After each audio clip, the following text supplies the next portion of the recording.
Hi everyone. उम्मीद है आप सब अच्छे होंगे और आपकी तैयारी भी मेंस की अच्छी चल रही होगी। हम सभी को पता है कि हमारी जो डेट है मेंस की वो 17 मई 2026 है। इसलिए समय बहुत कम है और हमें पढ़ना बहुत ज़्यादा, तैयारी बहुत ज़्यादा करनी है। तो कोशिश करिए कि ज़्यादा से ज़्यादा पढ़ाई में फ़ोकस करिए और हमारे वीडियोस को लगातार देखते रहिए ताकि आपकी जो तैयारी है वो थोड़ी सी और बूस्टअप हो जाए। आज का हमारा जो टॉपिक है वो है ट्वेल्थ नाइट। ये हम अभी ड्रामा सेक्शन की ही बात कर रहे हैं। पहला जो हमने ड्रामा डिस्कस किया है वो है मैकबेथ। इसके हम अपन ने टोटल 7 क्वेश्चन डिस्कस किए हैं। इसी तरह से ट्वेल्थ नाइट के भी 7 क्वेश्चन अपन डिस्कस करेंगे और उस डिस्कशन में जो भी इम्पोर्टेंट पॉइंट रहेंगे हम ये उम्मीद करते हैं कि वो आप नोट करते चलेंगे और ताकि जब आप लिखने खुद बैठेंगे एग्ज़ाम में तो वो सारे पॉइंट्स आप इंटरकनेक्ट करके अच्छे से पैराग्राफ बना करके वहाँ लिख करके आएंगे। ठीक है। इससे पहले वाले वीडियो में या शायद उससे पहले वाले वीडियो में अपन ने एक निमोनिक डिस्कस किया था, आईएमसी इंट्रोडक्शन और मेन आंसर, इसके बाद में कंक्लूज़न। ठीक है। आप कोशिश करिए कि इसी स्टाइल में अपनी तैयारी करिए ताकि जब आप वहाँ लिखेंगे ना तो उसका अलग ही इम्पैक्ट रहेगा एग्जामिनर पर।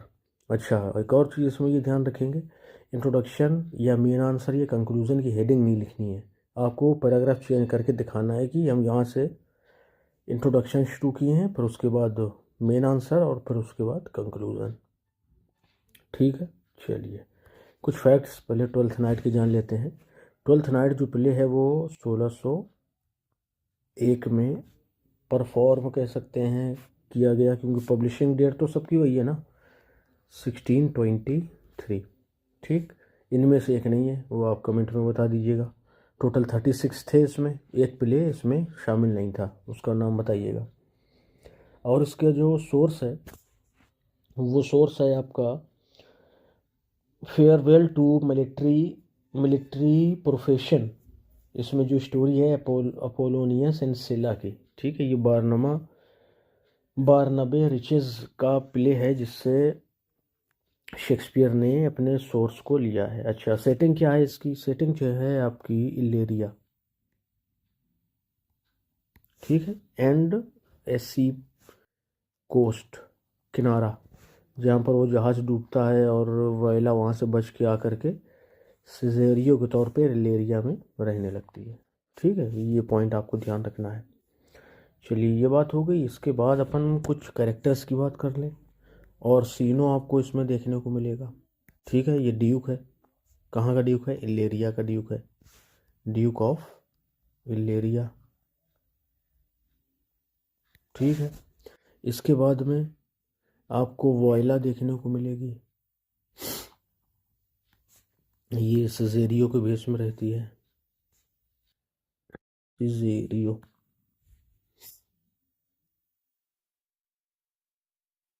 ठीक है, ये हो गई। इसके बाद में आपको सेबास्टियन देखने को मिलेगा, सेबास्टियन। ये कौन है? ये वोयला का ट्विन ब्रदर है, ये दोनों भाई बहन हो गए आपके ट्विन। ठीक है, ट्विंस लिख देते हैं डायरेक्ट यहाँ पे, ये ट्विंस हो गए। अच्छा, इसके बाद आपको देखने को मिल जाएगा मॉलवेलियो, ये थोड़ा सा कॉमिक कैरेक्टर है आपका। मारिया देखने को मिलेगी, ये मेड है किसकी? ओलिविया की। ओलिविया भी लिख लीजिए, बड़ी इम्पोर्टेंट है ये भी। ओलिविया, ये इनसे प्यार करते हैं मगर ये इससे प्यार करती है। ठीक है, और शादी इसकी इसके साथ होती है और ये इससे इनसे प्यार करता है, किससे? ओलिविया से। कौन? मॉलवोलियो। इसका एक एपिसोड है बड़ा अच्छा सा, इसको जो बेवकूफ़ बनाया जाता है। तो ये कुछ मेन कैरेक्टर हैं, इनके अलावा भी और कैरेक्टर हैं।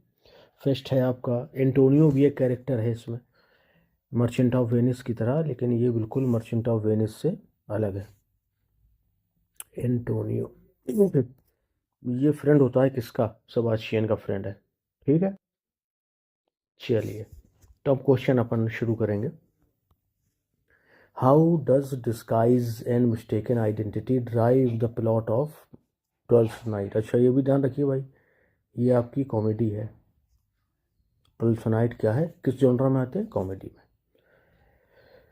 तो कह रहे कि किस तरह से डिस्गाइज भेस बदलना और mistaken identity drive the plot of Twelfth Night के प्लॉट को ड्राइव करता है। तो चलिए आंसर देखेंगे। In Twelfth Night disguise and mistaken identity are the engines of both comedy and resolution. करेंगे जो डिस्गाइज है ना, भेस बदलना और मिस्टेकन आइडेंटिटी होना, ये क्या है? Engines of both comedy and resolution. ये इस कॉमेडी के इंजन की तरह है, यानी अगर ये नहीं होंगे तो कॉमेडी आगे बढ़ेगी ही नहीं। The most significant disguise is Viola's transformation into Cesario. ये आप देखिए कि सबसे सिग्निफिकेंट जो डिस्गाइज है ना, वो वॉयला का है, जब वो क्या बनती है? सिजेरियो बन जाती है। Which immediately sets in motion the central conflict. और इसी भेस बदलने से जो मेन झगड़ा है वो चालू हो जाता है। कैसे? ओलिविया जो है वो प्यार करने लगती है सिजेरियो से, जो कि ऑलरेडी वॉयला है, और जो वॉयला है वो खुद प्यार करने लगती है किससे? ओरसीनो से। तो ये इनका ये ट्रायंगल शुरू हुआ। इसके बाद तीसरा आता है इसमें, और मॉलवेलियो वो प्यार करता है किससे? ओलिविया से। तो ये ट्रायंगल या इसी से शुरू होता है। By adopting such disguise as happily shall become the form of my intent. Voila not only protects herself। अच्छा देखिए होता क्या है, जब ये वोइला जो है अपने भाई सेबेस्टियन के साथ में शिप कोस्ट में पहुंचती है लेरिया के, जान बचाते हुए अपनी, क्योंकि इनका जहाज़ जो है वो डूब चुका होता है। तो अब क्योंकि लड़की है, अकेले बची है और कोई जहाज़ में बचा ही नहीं, ठीक है, सब जो है वो डूब चुके हैं, इसको ऐसा लगता है। तो ये क्या करती है कि फिर भेस बदलती है ताकि अपने आप को सेफ रख सके और जो है वो यहाँ वहाँ पर काम कर सके और ज़िंदा रह सके। Viola not only protect herself, ये हो गया, but also enters Duke's Orsino service. इसी वजह से वो ओरसीनो के सर्विस में भी पहुँच जाती है भेस बदलने की वजह से।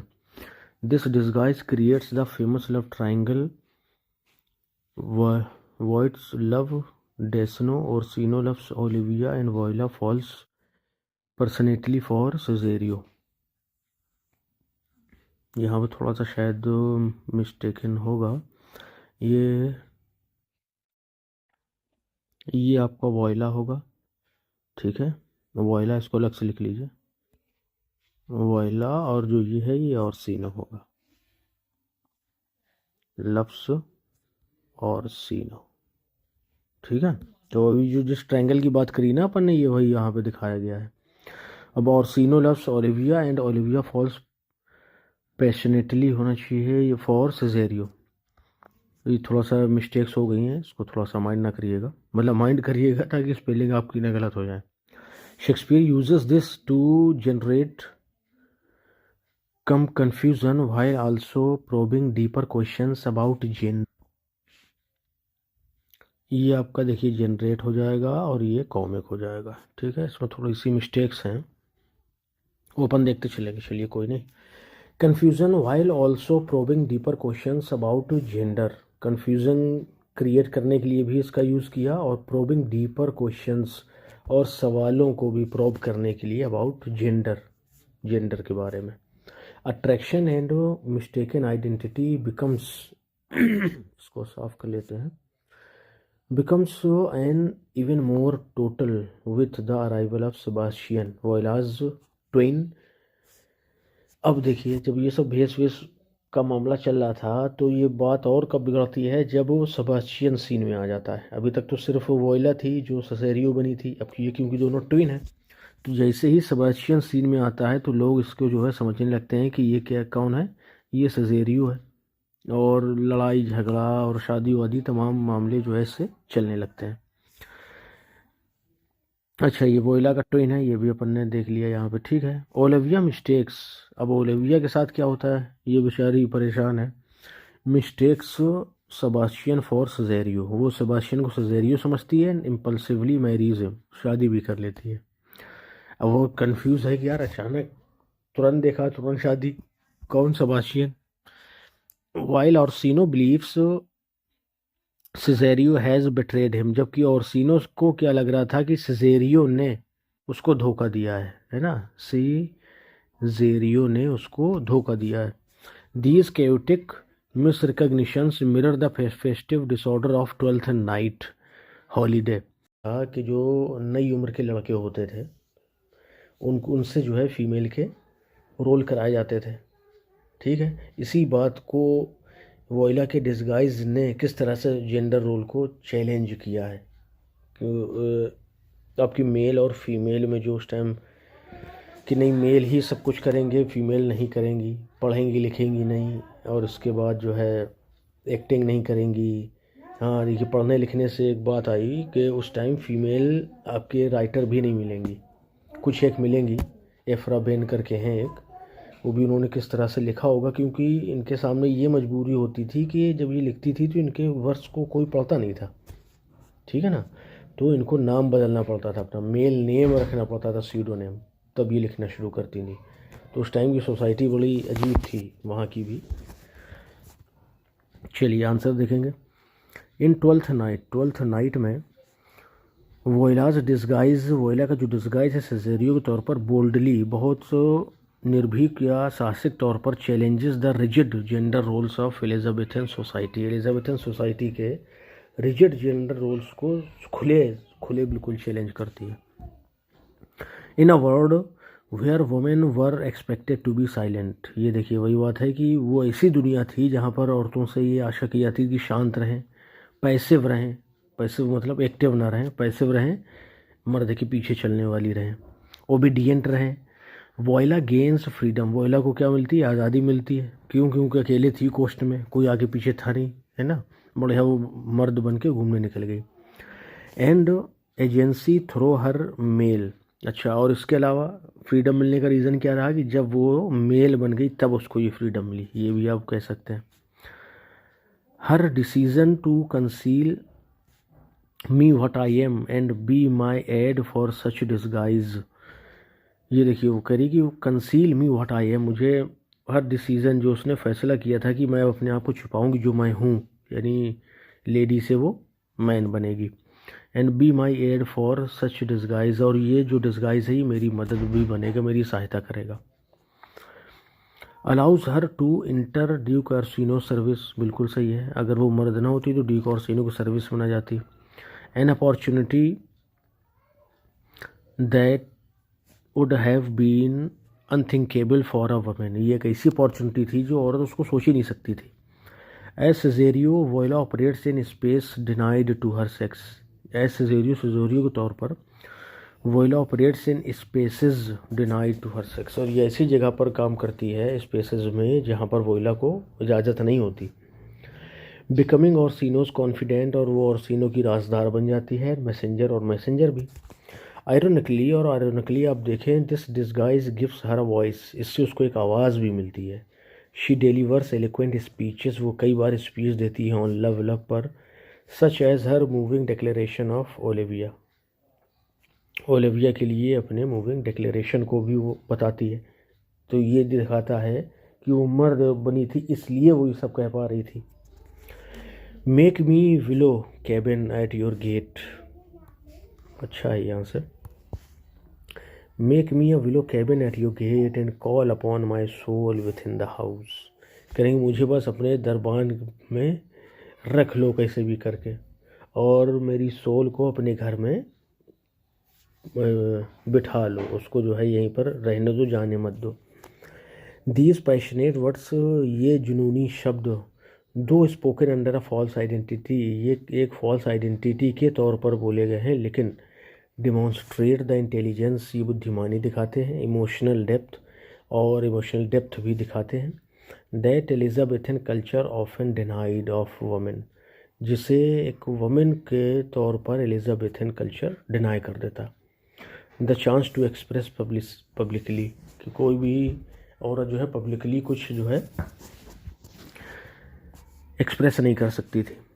वोइलाज disguise also unsettles traditional assumptions about desire, और वोइला का जो ये डिस्गाइज है आल्सो अनसेटल्स, ये अनसेटल कर देता है ट्रेडिशनल असम्पशंस को अबाउट डिज़ायर, जो इच्छा के बारे में थे। Olivia falls in love with Cesario not realising he is a woman, तो है ना, वही होता है कि ओलिविया जो है वो सेजेरियो से प्यार करने लगती है, not realising he is a woman, ये ना जानते हुए कि वो एक औरत है। अच्छा आगे देख लीजिए। मीनवाइल तभी Orsino admits a strange attraction to his page, Orsino भी अपने पेज की तरफ एक अजीब सा अट्रैक्शन बताता है। पेज कौन था? सेजेरियो था। सेजेरियो असल में कौन है? वोइला। ये चीज़ प्रेजिंग सेजेरियोज ब्यूटी एंड सेंसिटिविटी, और वो उस सेजेरियो की ब्यूटी को भी प्रेज करता है, उसकी सेंसिटिविटी को भी प्रेज करता है। डायनाज लिप, ये उसकी तारीफ़ कर रहा है, is not more smooth and rubious, करे शायद डायना के जो लिप है ना वो भी तुम्हारी तरह मुलायम और रबियस नहीं होंगे। Shakespeare here flirts with homoerotic undertones, यहाँ पर जो है शेक्सपियर होमो एरोटिक मतलब मैन का मैन के प्रति लव, उसके हिसाब से बात कर रहे हैं। Complicating the binary expectation of love and gender, ठीक है। कॉम्प्लिकेशन ऑफ यानी जो जटिलता आ रही थी जेंडर और लव को लेकर के, उसको व्यक्त करने के लिए इन्होंने होमो एरोटिक फीलिंग्स का सहारा लिया है। बट प्लेज एंड, लेकिन प्ले ख़त्म होता है। वोइलाज अनमास्किंग, वोइला की अनमास्किंग यानी वोइला का जब राज खुलता है, restores conventional order, she returns to her female identity. Restores conventional order, ये जो है कन्वेंशनल ऑर्डर को रिस्टोर कर देता है। She returns to her female identity, वो लौट जाती है अपनी फीमेल आइडेंटिटी की तरफ। एंड मैरीज ओरसिनो, और ओरसिनो से शादी कर लेती है। Here the audience had witnessed how her disguise allow her to challenge patriarchal structure, ये सही बात है। फिर भी ऑडियंस ने ये बात देखी कि कैसे उसके डिस्गाइज ने उसे जो है पितरात्मक सत्ता को चैलेंज करते हुए भी देखा है। एक्सपोज जेंडर एज परफॉर्मेंस, और इसने जेंडर को परफॉर्मेंस के तौर पर एक्सपोज किया। And reveal women's capacity for wit, और इसने ये भी साबित किया कि औरतों में जो विट, समझदारी है, लॉयल्टी, वफादारी है, एंड एजेंसी, और अपने काम के प्रति जो लगन है ना, वो किसी मर्द से कम नहीं है, उनसे ज़्यादा भी हो सकती है। ये शेक्सपियर ने इसमें बड़े अच्छे से दिखाने की कोशिश करी है, ठीक है। तो लगभग बात ये क्लियर ही है इसको आंसर से कि कैसे डिस्गाइज ने उसको चैलेंज किया था एलिजाबेथन सोसाइटी के जेंडर डिस्क्रिमिनेशन को, कि अगर आप मर्द हैं तो आप कुछ भी कर सकते हैं, अपनी मर्ज़ी से किसी भी राजा से, किसी ड्यूक से, उसकी मेड से, उसके पेज से, उसके स्टीवार्ड से, किसी से भी मिल सकते हैं, लेकिन as a female you can't do any of these things. तो ये बात बहुत अच्छे से शेक्सपियर ने अपने इस प्ले में दिखाई है। चलिए 2 ही क्वेश्चन रखते हैं, फिर उसको अपन आगे डिस्कस करेंगे। आपके लिए कुछ ज़रूरी बात है वो थोड़ा सा ध्यान दीजिएगा। टेलीग्राम का लिंक और व्हाट्सएप का लिंक, दोनों आपको, टेलीग्राम और व्हाट्सएप, ये दोनों का लिंक आपको डिस्क्रिप्शन में मिल जाएगा। तो वहाँ जा कर के दोनों ज्वाइन कर लीजिए। तो वहाँ आपको जो भी कुछ अगर डिस्कस करना है एग्ज़ाम को लेकर के, आपकी तैयारियों को लेकर के, या इसकी जो सारी PDF हैं वो आपको वहाँ पर मिल जाएंगे, ठीक है। चलिए मिलते हैं नेक्स्ट सेशन में। Till then bye bye, thank you.